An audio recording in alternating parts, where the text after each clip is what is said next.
So for basically this entire long chapter, we've been talking about electrophilic aromatic substitution.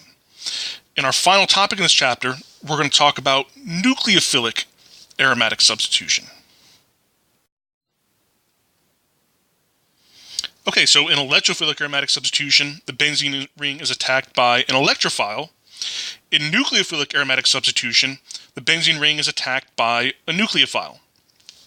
And the abbreviation that we often use for nucleophilic aromatic substitution is this SNAr, and you may notice this is similar to how we abbreviated the SN1 and SN2 reactions. And so an example of nucleophilic aromatic substitution would be this reaction here, where the hydroxide is acting as the nucleophile and the bromine is acting as the leaving group.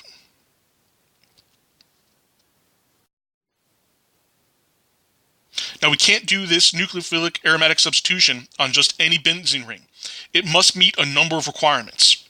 The first one is that the benzene ring must possess a strong electron withdrawing group, making the ring very electron poor. And the group that we used in the last example, and that is most commonly used, is the nitro group. The ring also must possess a good leaving group. Very commonly, this is going to be a halide. And then the leaving group must be positioned either ortho or para to the withdrawing group. So unless these three conditions are met, we won't get this nucleophilic aromatic substitution.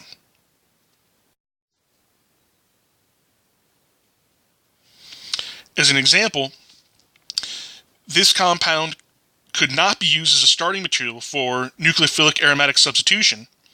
It has a powerful electron withdrawing group. It has a good leaving group, but the leaving group is meta to the electron withdrawing group. And so in this case, we get no reaction. And so it turns out with the electron withdrawing group meta to the leaving group, it is unable to stabilize what is called the Mesenheimer complex intermediate.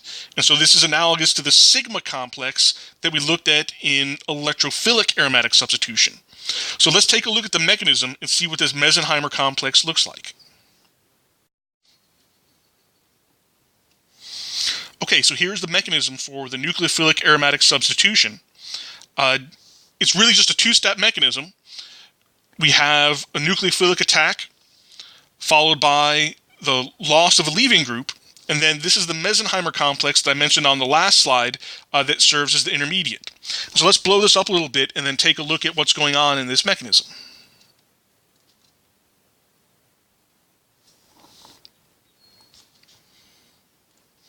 So in our first step, the benzene ring is attacked by the nucleophile, in this case hydroxide, and it adds to the same carbon that contains the leaving group. And then this pi bond becomes a lone pair on a neighboring carbon atom.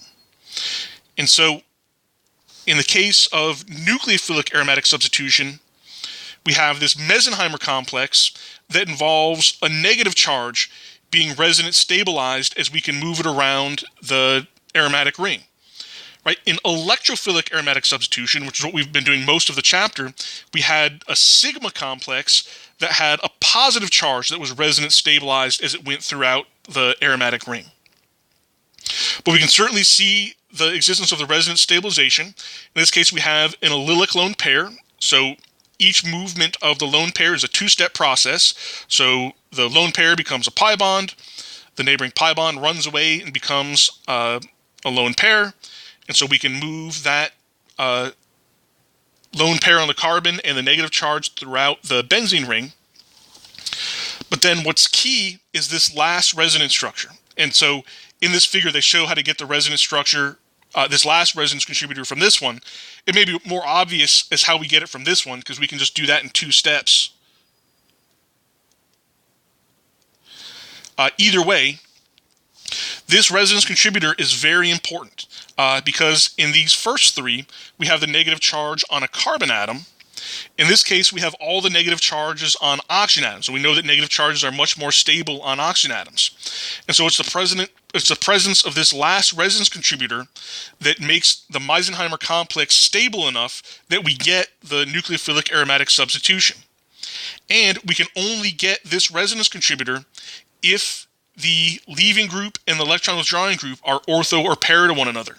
If we had tried to do this with the leaving group in the meta position, we wouldn't be able to draw this final resonance contributor. And then in the last step,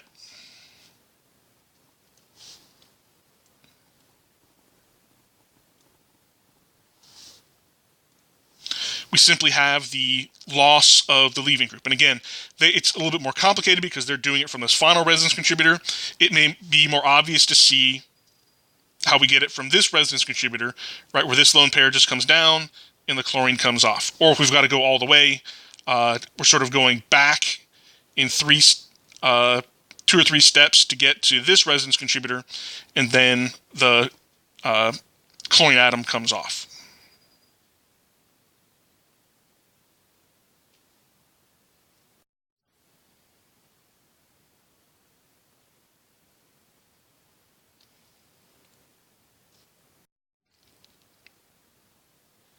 All right, so I want to finish off with an example. I want to know how we would synthesize this compound from starting with a benzene, and then I want to add that we have to use nucleophilic aromatic substitution in our synthesis. So what jumps out at me about this compound is this methoxy group. And so I think the only way we know to add a methoxy group is through nucleophilic aromatic substitution.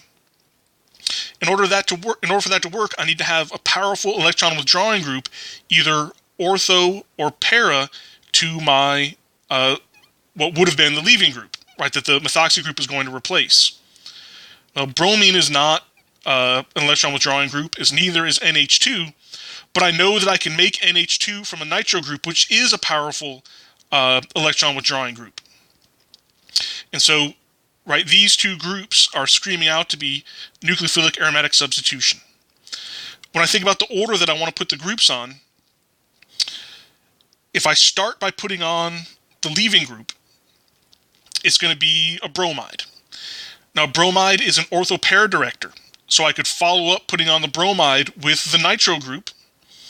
If I have a bromine and an NO2, the bromine is weakly deactivating where the NO2 is strongly deactivating, so the bromine will control my directional effects, so I could then put on this bromine, right, because the bromine will be an ortho pair director.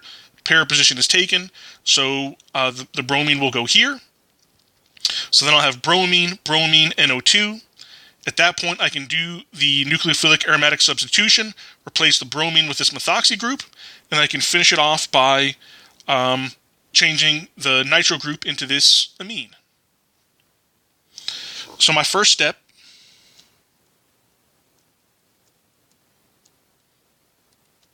is I'll take my benzene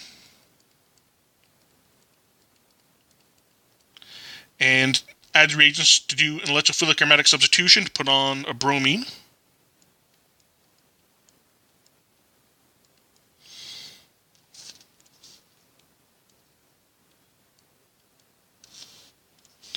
All right, I can then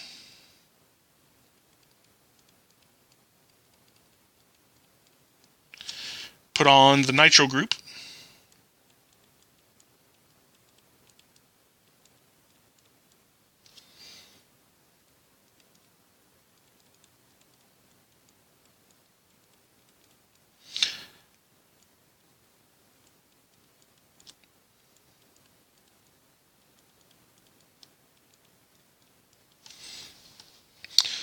Add the second bromine.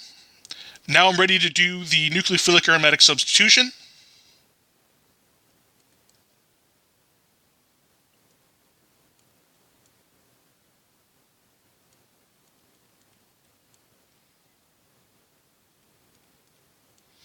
So heat it. Now instead of sodium hydroxide, I'm going to use sodium methoxide. So my nucleophile is going to be the OCH3-. I don't need to do an acid workup because I'm not putting on hydroxide.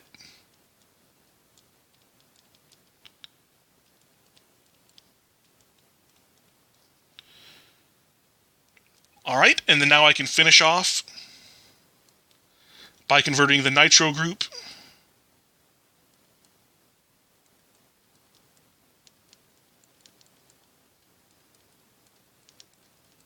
into the amine.